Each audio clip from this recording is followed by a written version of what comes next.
পরিবারে জন্ম নিয়েছেন এক মহর্ষি রমণী নওয়াব ফয়জুন নেতা চৌধুরী রানী, যিনি একদিকে শুধু নবাব জমিদার ছিলেন না, একদিকে উনি বিদ্বান ছিলেন, সুনির্দিষ্ট 4টি ভাষায় পারদর্শী ছিলেন।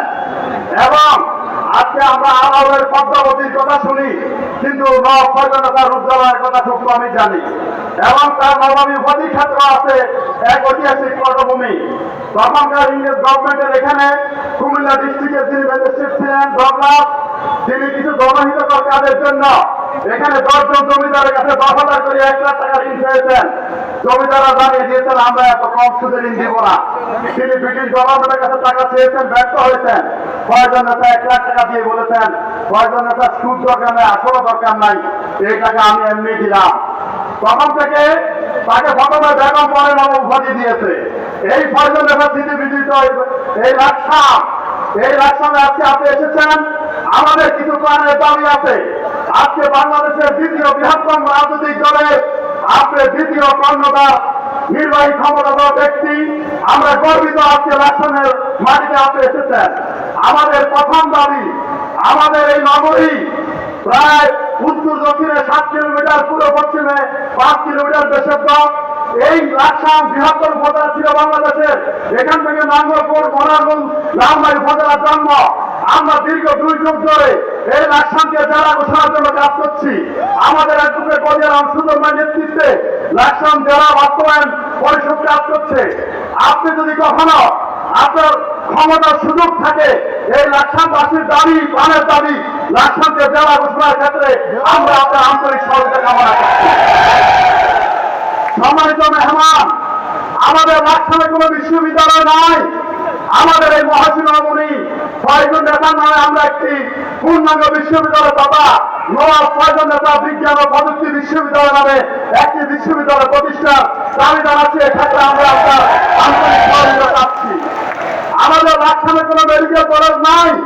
সেই মোনারগঞ্জ, নাঙ্গলপুর, লাকসামে যদি রাত 2টায় কোনো ব্যক্তি হার্ট অ্যাটাক করে, কুমিল্লা যাওয়া ছাড়া তার উপায় না, অনেক রোগী ভোগে মারা যায়।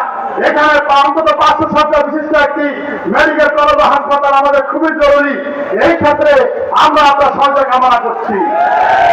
এই লাকসাম থেকে রেল যুগে আমাদের টাকা যেতে আমাদের 4 ঘন্টার উপরে সময় লাগে। সে আখাউড়া বৈরব হয়ে 120 কিলোমিটার পথ বেশি করে যেতে হয়। কিন্তু নারায়ণগঞ্জ লাকসাম মাত্র 100 কিলোমিটার থেকে একটু বেশি হলে আমরা মাত্র 1.5 ঘন্টায় দেখা যেতে পারি। তাই লাকসাম নারায়ণগঞ্জ একটি রেল লাইন বাস্তবায়নের জন্য আমরা আপনার দাবি জানাচ্ছি। এই আমাদের 14 গ্রাম লাকসাম পুরো রাস্তাটি 4 লেন করা এবং লাকসাম মুদারগঞ্জ সড়ক, লালমাই চাঁদপুর সড়ক 4 লেন করার জন্য আমরা দাবি জানাচ্ছি।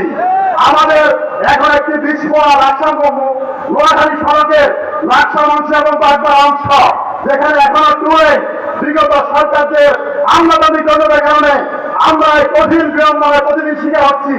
এই 2টি অংশ যাতে 4 লেন দ্রুত হয়, এই ক্ষেত্রে আমরা আপনার সহযোগিতা কামনা করছি।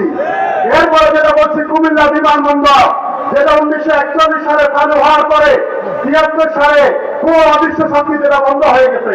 আজকে আমরা সিলেট বিমানে যেতে পারি না, কক্সবাজার যেতে পারি না, রাজশাহী যেতে পারি না, যশোর যেতে পারি না। সেখানে রানার আছে, রানার আছে, সামান্য কিছু আত্মখরচ করলে সেটা হয়। আমাদের দুর্ভাগ্য, এখানে আইনজীবী মন্ত্রী ছিল, অর্থমন্ত্রী ছিল, রেল মন্ত্রী ছিল। এই দুর্নীতিবাদ মন্ত্রীরা তাদের সারা তামুলদারা একদিনও তারা দুর্নীতি করেছে। ওই টাকা দিয়ে বিমানবন্দর সংস্কার করে চালু করা সম্ভব, তারা সেটা করে নাই। তারা এলাকার মানুষের উন্নতি করার চিন্তা করে নাই। মাননীয় মেহমান অতিথি, আমরা আপনার কাছে আমাদের দাবিগুলো জানাচ্ছি। সর্বশেষ একটি দাবি, আপনি খুলনা 5 আসনের এমপি ছিলেন, ডুমুরিয়া, ফুলতলা, আপনি ওই ডুমুরিয়াকে যেভাবে ভালোবাসেন, তাদের সমস্যাকে গুরুত্ব দেন। বাংলাদেশের 500 উপজেলার মতো লাকসামকে এভাবে গুরুত্ব না দিয়ে আপনার নিজের আসনের উপজেলার মতো লাকসামকে ভালোবাসবেন, হৃদয় রাখবেন এবং আমাদের কথাগুলো মনে রাখবেন।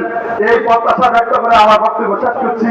পরিশেষে আমি আজকের এই সুন্দর প্রোগ্রাম বাস্তবায়নের জন্য আরশের অধিপতি মহান রব্বুল আলামিন, যিনি গতকাল বিকাল পর্যন্ত আমরা নিশ্চিত ছিলাম আমাদের এই সাধারণ বাগান তস্তব হয়ে গেছে ঘূর্ণিঝড়ে, আবার আমরা করতে পেরেছি।